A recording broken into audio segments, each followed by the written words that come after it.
Thank you and welcome back for a Q&A video part 4. I highly appreciate it.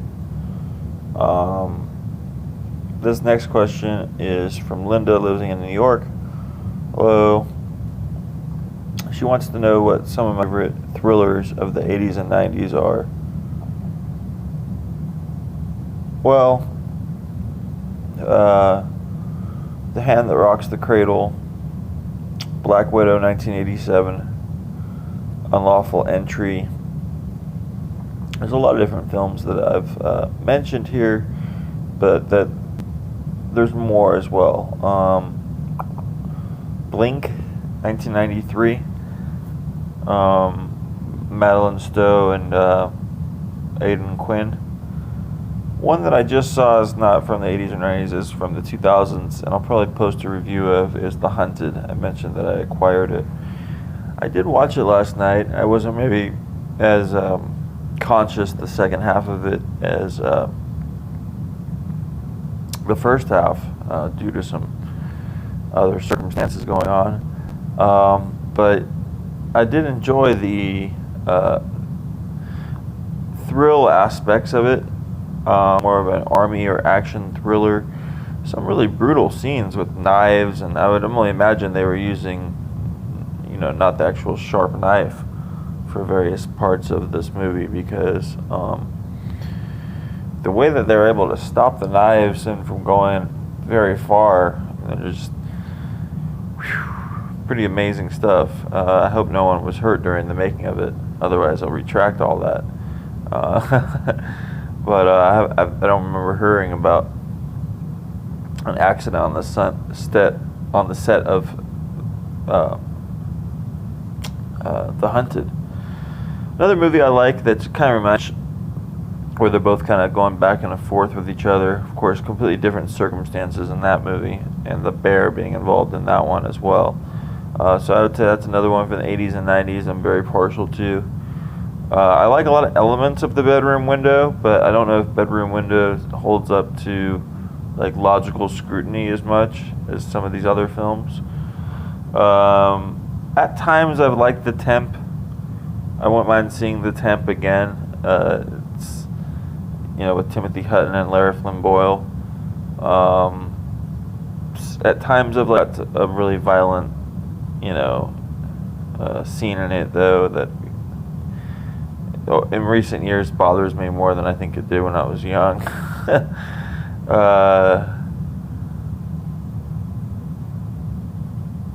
Reverse Fortune, I don't know if you count that as much of a thriller, but there's some dramatic thriller things that occur in it. I'll get back to you on those 80s and 90s thrillers. I've gone over them, so many of them, so many times, it's sometimes hard to pinpoint which are my favorite, but I definitely listed the two that are probably most prominent there: Hand That Rocks the Cradle and Black Widow. As flawed as they may be, they're my favorite ones. So, and it's just me off the top of my head right now anyway. I'll let you know about that. And thank you for the $15 super chat. I appreciate it, Linda. Now we're going forward to Cole, lives out in Delaware. Old friend of mine that I've known since 1998, if you can believe this. Hello. So he's got a question for me, is which is the best adaptation of a fairy tale of all time? Well, that would be using some of these animated ones as well, like Cinderella, Sleeping Beauty. I'd say Sleeping Beauty, the animated version of Sleeping Beauty. People kind of sleep on it nowadays because of Maleficent, and all these live action movies can almost water down what the original cartoons were. But if you just take that Sleeping Beauty existed as its own fairy tale, and then think about how genius of what Walt Disney and them did to make Sleeping Beauty, basically, now they'll probably have to stop watching it. It is a frightening movie. So I would say that one for sure. And thank you so much for the question.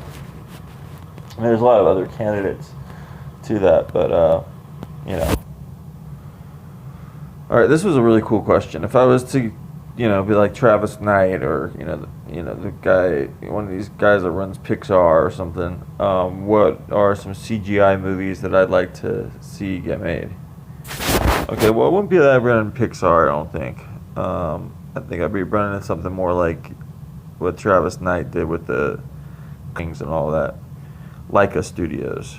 So I'll be hopefully give a PG-13 and make this Angry Unicorn movie.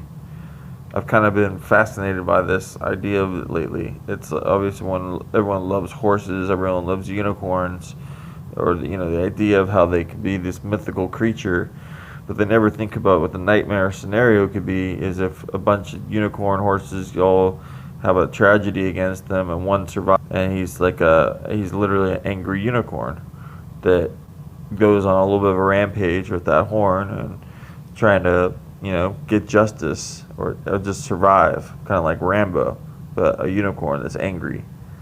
And I think you animate it properly, not have too much blood and guts, but just enough to take it seriously.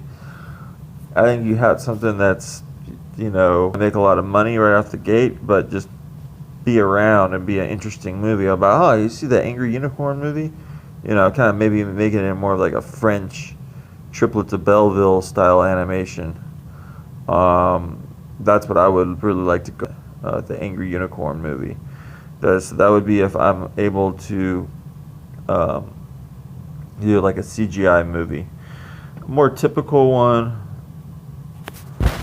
kind of like a baseball movie, but in a futuristic baseball type movie where I'm not too sure what the whole plot would be, but something like that. A futuristic baseball movie where it's even more exciting than a regular game with all the jumping around and heroics, catching great plays and event to the X or something like that. Anything you can do to just expand an animation.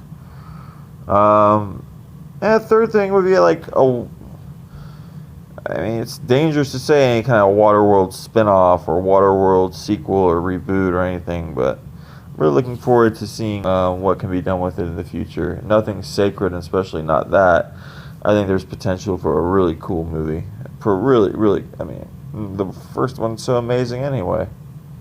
So, anyway, I've become more of an apologist for Waterworld in recent years than even in the 90s. I did enjoy the movie back in the day, for sure.